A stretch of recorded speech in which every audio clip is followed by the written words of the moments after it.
একটি পরিবার মেয়ের বিয়ের যৌতুকের জন্য একজন ব্রোকারের কাছ থেকে সোনার গহনা ধার নেয়, কিন্তু পরবর্তীতে তারা আর ধার শোধ দিতে পারে না। তাছাড়া এদের সেই সামর্থ্যও ছিল না।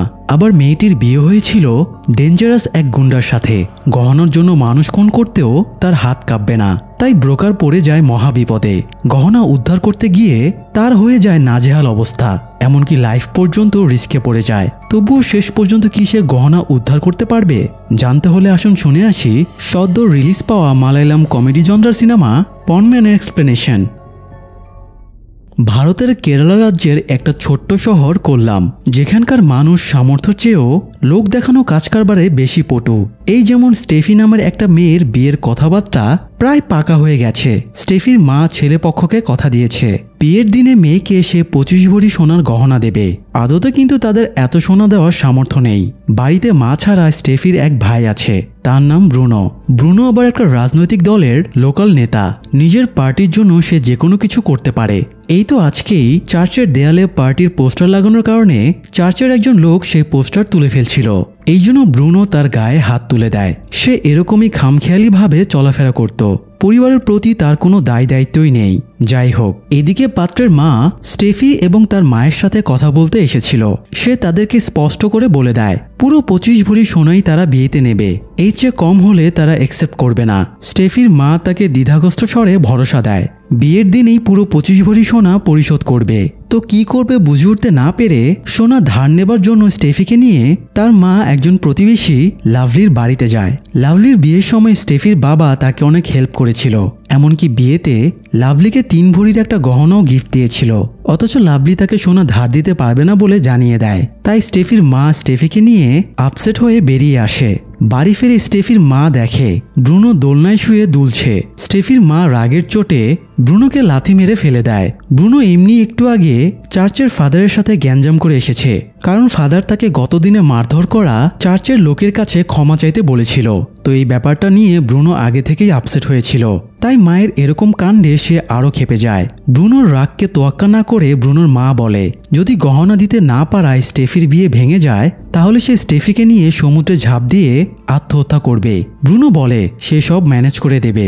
ব্রুনোর মা বলে তুই তো বাড়ির ভাড়াই ঠিকমতো দিতে পারিস না, সামনের মাসে ভাড়া দিতে না পারলে বাড়িওয়ালা আমাদের বের করে দেবে, তখন রাস্তায় থাকা লাগবে। এই বলে ব্রুনোর মা বাড়ির ভেতরে চলে যায় আর ব্রুনো পার্টি অফিসে চলে আসে। পার্টি অফিসে এসে ব্রুনো আরেকটা ধাক্কা খায়। সেই চার্চের লোক ব্রুনোর বিরুদ্ধে অ্যাটেম্প টু মার্ডারের কেস করে দিয়েছে, আর এতে চার্চ অথরিটি সাপোর্ট দিচ্ছে। সামনে যেহেতু নির্বাচন, তাই পার্টির ইমেজ বাঁচাতে পার্টি থেকে ব্রুনোকে সাসপেন্ড করে দেওয়া হয়। পাশাপাশি ব্রুনোকে কিছুদিনের জন্য আত্মগোপনে পাঠিয়ে দেয়। ব্রুনো যেখানে আত্মগোপনে গিয়েছিল সেখানে তার পার্টির দুটো ছেলের সাথে আলাপ হয়। ব্রুনো তাদেরকে নিজের সমস্যার কথা খুলে বলে যে শীঘ্রই তার বোনের বিয়ের জন্য 25 ভরি সোনার প্রয়োজন। তারা কেউ সোনা ধার করে নেবার ব্যবস্থা করে দিতে পারবে কিনা। তারা একজন লোকাল দালাল বাসস্ট্যান্ডের মাধ্যমে আম্বুজান জুয়েলারির খোঁজ পায়। এই দোকানে পিপি আজেশ নামের একজন ব্রোকার চাকরি করে। আজেশ তাদের 25 ভরি সোনা লোন হিসেবে পাইয়ে দেবার ব্যবস্থা করবে। তো পরের দিন তারা ব্রুনোকে আজেশের সাথে দেখা করায়। আজেশ খুবই চালাক এবং বিচক্ষণ একজন লোক। যেহেতু সে ব্রোকার, তাই তার এরকম নেচার হওয়াই স্বাভাবিক। তো কোল্লামে যেহেতু মানুষ লোক দেখানো কাজ কারবার বেশি করে, তাই এই ব্যাপারটাকেই আজেশ নিজের বিজনেস বানিয়ে নিয়েছে। মানে কোল্লামে স্বর্ণ যৌতুকের বহু পুরনো রেওয়াজ রয়েছে। তাছাড়া এখানকার বিয়েতে প্রচুর গিফট জমা পড়ে। এই জন্য আজেশ একটা বিজনেস চালু করেছে। যেসব ফ্যামিলির সোনা দেবার ক্ষমতা নেই সে তাদেরকে লোন হিসেবে সোনা দেয়। বিনিময়ে বিয়েতে যত গিফট এবং নগদ টাকা জমা পড়ে সে ওই গিফট বা টাকা থেকে লাভসহ সোনার দাম উসুল করে নেয়। যদি প্রাপ্ত গিফট থেকে সোনার দাম উসুল না হয় তাহলে সে অবশিষ্ট পরিমাণ সোনা ফেরত নিয়ে নেয়। তো এই ব্যাপারগুলো সব বলার পরে আজেশ ব্রুনোর কাছ থেকে জেনে নেয় বিয়ের আয়োজন কোথায় করা হবে এবং আত্মীয় স্বজনেরা কখন গিফট দেওয়া শুরু করবে। সব জানার পরে আজেশ ডিল কনফার্ম করে চলে যায়। তো এরপরে নির্ধারিত ডেটে বিয়ের আয়োজন শুরু করে দেওয়া হয়। বিয়ের রিসেপশনে আজেশ দুজন মেয়েকে পাঠিয়ে দেয় যাতে তারা বিয়ের সব উপহার এবং টাকা ঠিকঠাক কালেকশন করে নিতে পারে। আজেশের বিয়ের আগের দিন বেলা 3টার সময় গহনা নিয়ে আসার কথা ছিল, কিন্তু 5টা বেজে গেলেও আজেশের কোনো খোঁজ ছিল না। তাই ব্রুনোর ফ্যামিলি বেশ চিন্তিত হয়ে পড়েছিল। অবশ্য একটু পরেই আজেশ গহনা নিয়ে ব্রুনোদের বাড়িতে চলে আসে। আজেশ গহনা বের করে স্টেফিকে দেখায়। তবে গহনা দেবার আগে আজেশ একটা এগ্রিমেন্ট পেপারে সাইন করিয়ে নেয়। তারপরে স্টেফি গহনাটা পরে রেডি হয়ে যায় এবং বিয়ের আনুষ্ঠানিকতাও স্টার্ট হয়ে যায়। আজেশ অবশ্য বিয়ের দুদিন স্টেফিদের বাড়িতেই থাকে এবং মজামস্তি করে কাটায়। কিন্তু বিয়ের আনন্দের মাঝেও ব্রুনো এবং তার মা খুব বিচলিত হয়েছিল, কারণ ব্রুনোর ঝামেলার কারণে পার্টি থেকে কেউ দাওয়াত খেতে আসেনি। আবার ব্রুনোর চার্চের ফাদারকে অপমানের জন্য ফাদারও বিয়েতে আসেনি। এছাড়াও তাদের আরও বেশ কিছু ক্লোজ আত্মীয়রাও বিয়েতে আসেনি। তাই তাদের আয়োজনের তুলনায় অনেক কম গেস্ট বিয়েতে এসেছিল। তো বিয়ের প্রোগ্রাম শেষে আজেশ বিয়েতে পাওয়া টাকাগুলো গুনে দেখে। এর থেকে শুধুমাত্র 13 ভরি সোনার দাম উসুল হচ্ছে। এখনও 12 ভরি সোনার মূল্য এখানে কম আছে। তাই আজেশ বলে ডিল অনুযায়ী সে এখন 12 ভরি সোনা ফেরত নিয়ে যাবে। স্টেফিদের নিয়ম ছিল বিয়ের রাতে পাত্র কনের বাড়িতে রাত কাটায়। এই জন্য স্টেফি স্বামীর সাথেই এই বাড়িতেই বাসর করছিল। তো আজেশ স্টেফির মাকে বলে তিনি যেন স্টেফিকে এই ঘরে ডেকে নিয়ে আসেন। আজেশ স্টেফির কাছ থেকে 12 ভরি সোনা নিয়ে নেবে। স্টেফির মা রিকোয়েস্ট করে বলে আজকে ওদের বাসর রাত, ওদের ডাকাটা ঠিক হবে না। কিন্তু আজেশ জেদ ধরে বলে আপনি যদি না ডাকেন তাহলে আমি নিজে গিয়ে স্টেফিকে ডেকে আনবো।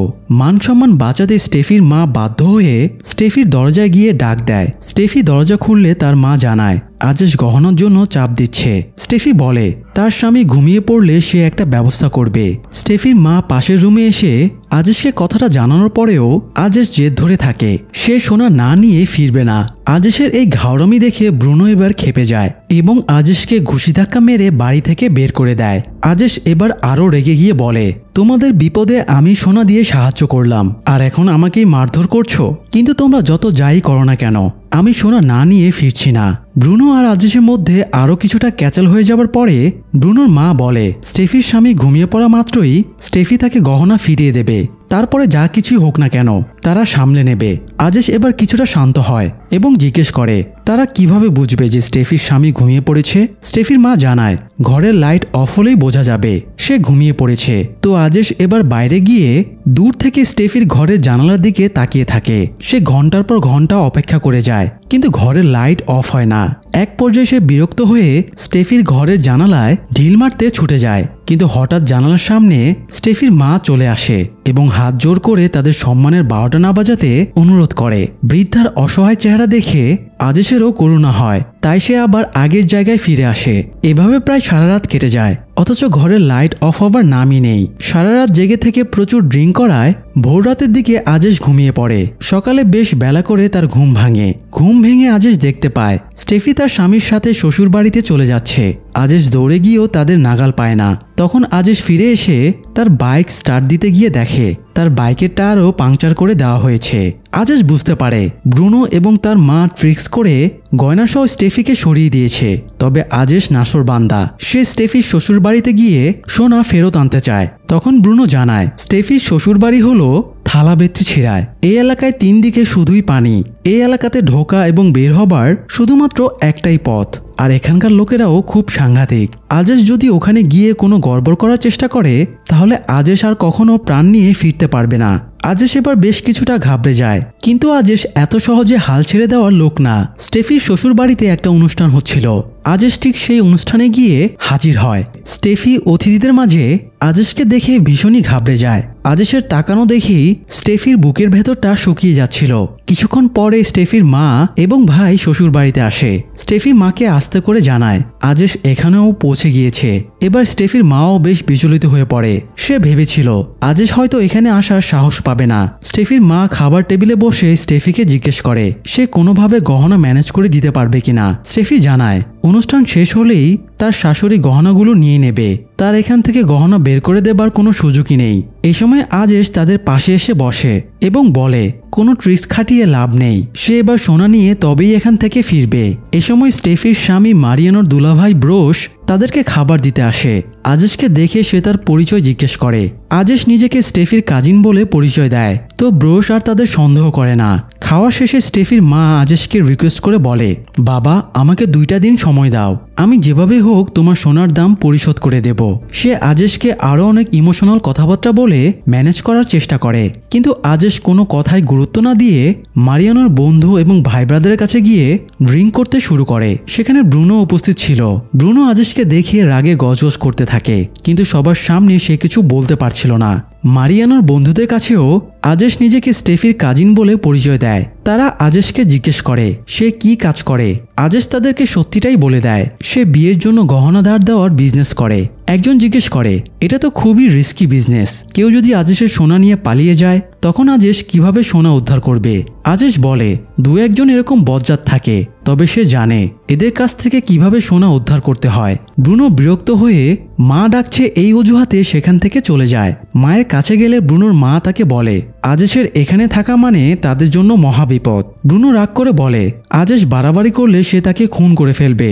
ব্রুনোর মা বলে তোর এই খুনাখুনির চক্করেই তো আজকে এই পরিস্থিতির সৃষ্টি হয়েছে। খুন যদি করতেই চাস তাহলে আজেশ মুখ খোলার আগেই খুন করে দে, অন্তত আমাদের সম্মানটা বেঁচে যাক। ব্রুনো আবারও পার্টিতে ফিরে এসে দেখে আজেশ অতিরিক্ত ড্রিঙ্ক করে মাতাল হয়ে ঘুমিয়ে পড়েছে। ব্রুনো আশেপাশে তাকিয়ে দেখে কেউ নেই। সে আজেশকে মেরে ফেলার জন্য একটা ভারী পাথর তুলে নেয়, কিন্তু শেষ পর্যন্ত তার আর সাহস হয় না। যাই হোক, সকালে আজেশ আর ব্রুনো স্টেফির শ্বশুর বাড়িতে নাস্তা করে। এ সময় আজেশ ব্রুনো এবং স্টেফিকে সাইডে নিয়ে গিয়ে বলে গহনা ফেরত না নিয়ে সে যাবে না। স্টেফি বলে কিসের গহনা, আমি কোনো গহনা নেইনি।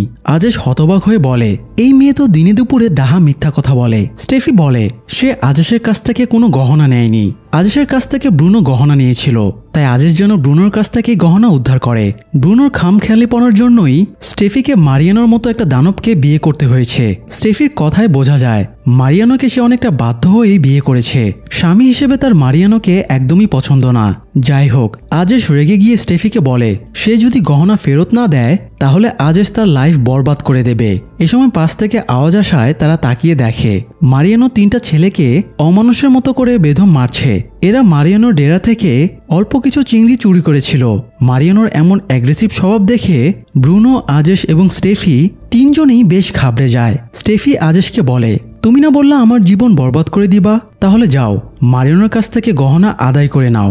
গহনা হাতছাড়া হয়ে গেলে মারিয়ানাও আমার জীবন এই ছেলেগুলোর মতোই বরবাদ করে দেবে। এই বলে স্টেফি বাড়ির ভেতরে চলে যায় আর ব্রুনো আজেশকে নিয়ে বাজারে চলে আসে। মারিয়ানোর অটোচালক বন্ধু তাদের মার্কেট পর্যন্ত ছেড়ে দিয়ে যায়। আসার পথে অটোচালক জানায় মারিয়ানো খুবই ঘাটতেরা। বন্ধুরাও তার সাথে খুব সাবধানে কথা বলে, কারণ মারিয়ানো একবার খেপে গেলে রাক্ষস হয়ে যায়, কাউকেই তখন আর তোয়াক্কা করে না। তাই সে আজেশ এবং ব্রুনোকেও এই ব্যাপারে সাবধান করে দেয়। তো বাজারে নেমে আজেশ ব্রুনোকে জানায় যতদিন না গহনা উদ্ধার হচ্ছে সে এখানে একটা লজ ভাড়া করে থাকবে। ব্রুনো বিরক্ত হয়ে বলে তোর কি মনে হয় তুই আমার কাছ থেকে সোনার দাম উসুল করতে পারবি? আজেশ বলে সে ব্রুনোর কাছ থেকে কিছুই এক্সপেক্ট করছে না, কারণ ব্রুনো একটা অকর্মক অচল মাল। সে জানে ব্রুনোর কোনো কিছু করার মুরদ নেই। আজেশ ব্রুনোকে তাচ্ছিল্য করে আরো অনেক কথাবার্তা বলে। ব্রুনো অসহায়ের মতো চুপচাপ সব শুনতে থাকে।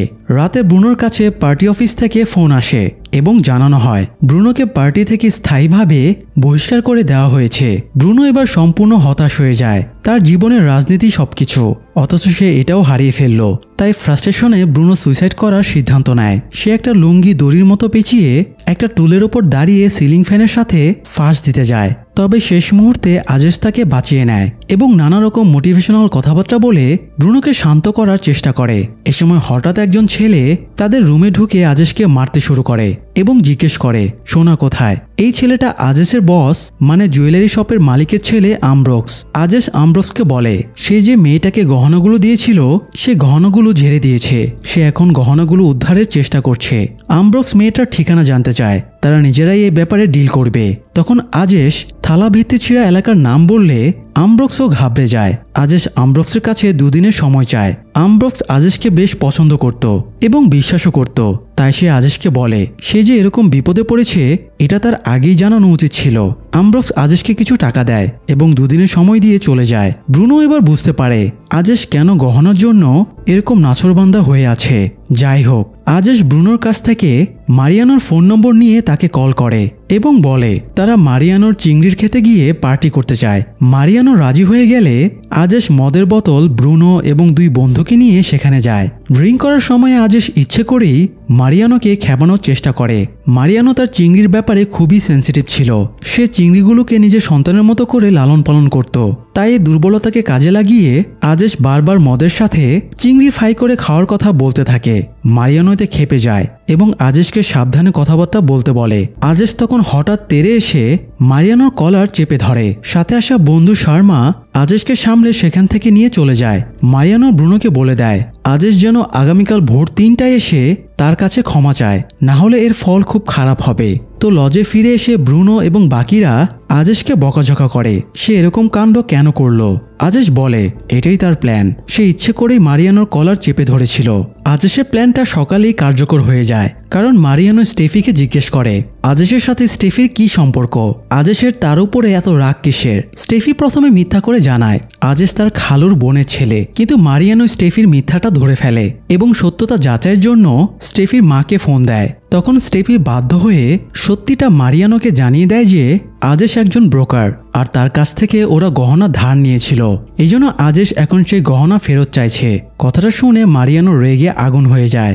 মারিয়ানোর মাও কথাটা জানতে পেরে স্টেফিকে অনেক তাচ্ছিল্যকর কথাবার্তা বলে।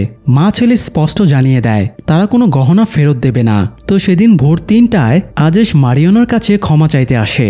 আজেশ জানতো মারিয়ানো এতক্ষণে নিশ্চয়ই সব জেনে গিয়েছে, তাই আজেশ সরাসরি মারিয়ানোকে বলে ভাই, তোর সাথে আমার কোনো শত্রুতা নেই। তোর বউ যে গহনাগুলো বাটপারি করে ঝেড়ে দিয়েছে সেখান থেকে 12 ভরি গহনা আমাকে দিয়ে দে, ব্যাপারটা সেটেল হয়ে যাক। কিন্তু মারিয়ানো বলে তার ছোট বোনের বিয়ে দেওয়া বাকি, তার বড় বোনের যৌতুকের টাকাও এখনো শোধ হয়নি। তাছাড়া তার বিয়েতে অনেক ধার বাকি হয়ে গেছে, সে স্টেফির গহনা দিয়ে সেগুলো শোধ করবে, তাই সে আজেশকে কোনো গহনা দিতে পারবে না।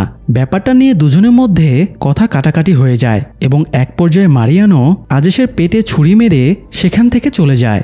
মারিয়ানো বাড়ি ফিরলে তার হাতে রক্তমাখা ছুরি দেখে স্টেফি বুঝতে পারে মারিয়ানো হয়তো আজেশকে খুন করে ফেলেছে। স্টেফির এবার খুবই অনুশোচনা হয়। সে ব্রুনোকে ফোন করে ব্যাপারটা জানায়। ব্রুনো স্টেফির শ্বশুরবাড়িতে এসে মারিয়ানোকে বলে তার মা অসুস্থ, তাই কয়েকদিনের জন্য স্টেফিকে নিয়ে যেতে চায়। মারিয়ানো স্টেফির হাত থেকে সোনার বালাগুলো খুলে নেয়, তারপরে তাকে যাবার অনুমতি দেয়। ব্রুনো স্টেফিকে নিয়ে আজেশকে খুঁজতে বের হয়। তারা আজেশের গ্রামের বাড়িতেও যায়। সেখানে গিয়ে দেখতে পায় আজেশের মা এবং বোন ইট ভাটায় কাজ করে। তাদের আর্থিক অবস্থা খুবই শোচনীয়।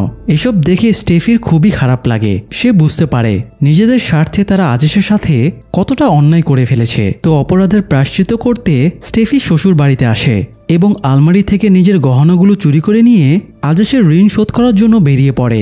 নদী পেরিয়ে কোল্লামে যাবার জন্য স্টেফি বাসে উঠে পড়ে, কিন্তু তবুও মারিয়ানো এসে তাকে ধরে ফেলে এবং মারতে মারতে বাড়িতে ফিরিয়ে নিয়ে যায়। এরপরে বেশ কিছুদিন কেটে যায়। গ্রামে পুকুর থেকে হাঁস ধরার জন্য ঐতিহ্যবাহী কম্পিটিশন হচ্ছিল। মারিয়ানো কম্পিটিশনে অংশ নিয়েছিল। গ্রামের লোকেরা তাদের উৎসাহ দিচ্ছিল। মারিয়ানো হঠাৎ উপস্থিত দর্শকের ভেতরে আজেশকে দেখতে পায়। মারিয়ানো দ্রুত উঠে আসে এবং জিজ্ঞেস করে তুই এখনো মরিসনি? আজেশ বলে খুনের জন্য ঠিকঠাকভাবে মারা লাগে। মারিয়ানো বলে আমি তোকে খুন করতে চাইনি, খুন করার জন্য আমার কাছে আরেকটা ছুরি আছে।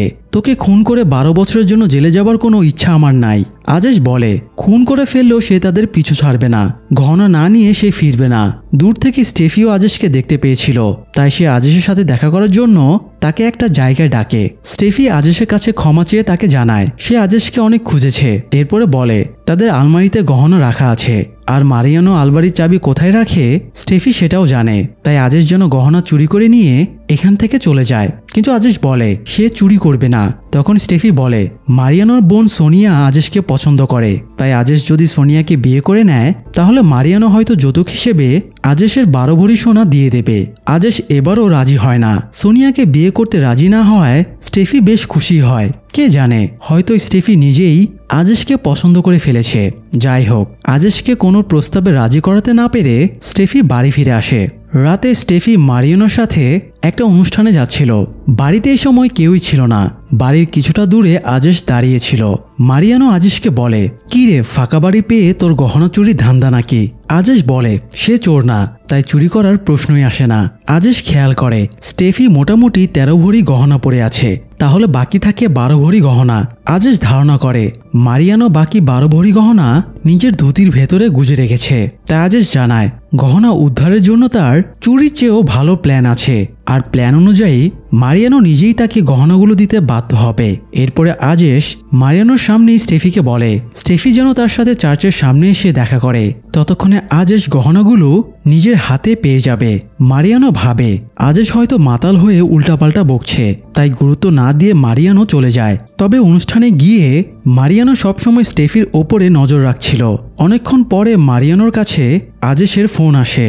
আজেশ বলে তোর কাছে তো 12 ভরি সোনা আছে, এই সোনাগুলোর মূল্য মোটামুটি 7,20,000 টাকা, কিন্তু আমি যদি এখন তোর চিংড়ি ক্ষেতের ড্যাম খুলে দেই তাহলে তোর আরো 10 গুণ বেশি লস হয়ে যাবে। আজেশ মারিয়ানোকে প্রমাণ দিতে সত্যি ড্যামের মুখ খুলে দেয় এবং বলে 1000 খানেক টাকার চিংড়ি বেরিয়ে গেল। মারিয়ানো যদি 5 মিনিটের ভেতরে সেখানে গহনা নিয়ে না আসে তাহলে আজেশ ড্যাম খুলে সবগুলো মাছ বের করে দেবে। কথাটা শুনে মারিয়ানো আতঙ্কে সেখানে ছুটে যায় এবং বাধ্য হয়ে গহনার পোটলাটা আজেশকে ছুঁড়ে মারে। এরপরে মারিয়ানো ড্যামের মুখ বন্ধ করে আজেশকে তাড়া করে। দানবের মতো শক্তিশালী মারিয়ানোর সাথে আজেশ পেরে ওঠে না। মারিয়ানো তাকে মারধর করতে শুরু করে, তবুও আজেশ গহনা হাতছাড়া করতে চায় না। এক পর্যায়ে মারিয়ানোকে ধাক্কা দিয়ে আজেশ মেশিনের চাকার ভেতরে ঢুকিয়ে দেয়। তারপরে গহনাগুলো নিয়ে সেখান থেকে পালানোর চেষ্টা করে, কিন্তু ততক্ষণে সেখানে মারিয়ানোর বন্ধুরা চলে আসে। তবে আজেশকে ব্যাকআপ দিতে সেখানে ব্রুনো চলে আসে। ব্রুনো আজেশকে চলে যেতে বলে, এদেরকে ব্রুনো সামনে নেবে। তো আজেশ সেখান থেকে পালিয়ে চার্চের সামনে চলে যায় এবং দেখে স্টেফি তার জন্য অপেক্ষা করছে। আজেশ স্টেফিকে জিজ্ঞেস করে সে তার সাথে কল্যাণে যাবে কিনা। স্টেফি মারিয়ানোর সাথে সংসার করতে চাইছিল না, তাই সে আজেশের সাথে যেতে রাজি হয়ে যায়। এরপরে আজেশ স্টেফিকে নিয়ে নৌকায় রওনা দেয়। যাবার পথে স্টেফি তার সব গহনা খুলে ফেলে এবং বলে সে এসব গহনা আর চায় না, এই অভিশপ্ত গহনাগুলো তার শান্তি কেড়ে নিয়েছে। আজেশ বলে গহনা ছাড়াই স্টেফিকে অনেক সুন্দর লাগছে। গহনার মতো ঠুনকো জিনিস কখনো কারো সৌন্দর্যের মাপকাঠি হতে পারে না। আজেশের কথা শুনে স্টেফি লাজুক হয়ে ওঠে। সেই সাথে নতুন ভবিষ্যতের স্বপ্ন নিয়ে গল্পটাও এখানেই শেষ হয়ে যায়। দর্শক, নিজের সামর্থ্যের চেয়ে বেশি কিছু করতে চাইলে শুধুমাত্র বিপদই বাড়ে, সেই সাথে নষ্ট হয় সুখ, শান্তি এবং বেঁচে থাকার ইচ্ছে। তাই নিজের যেটুকু আছে তাই নিয়েই খুশি থাকা উচিত। আজ এ পর্যন্তই। সিনেমাটি ভালো লাগলে চ্যানেলটি সাবস্ক্রাইব করে আমাদের পাশেই থাকুন। ধন্যবাদ।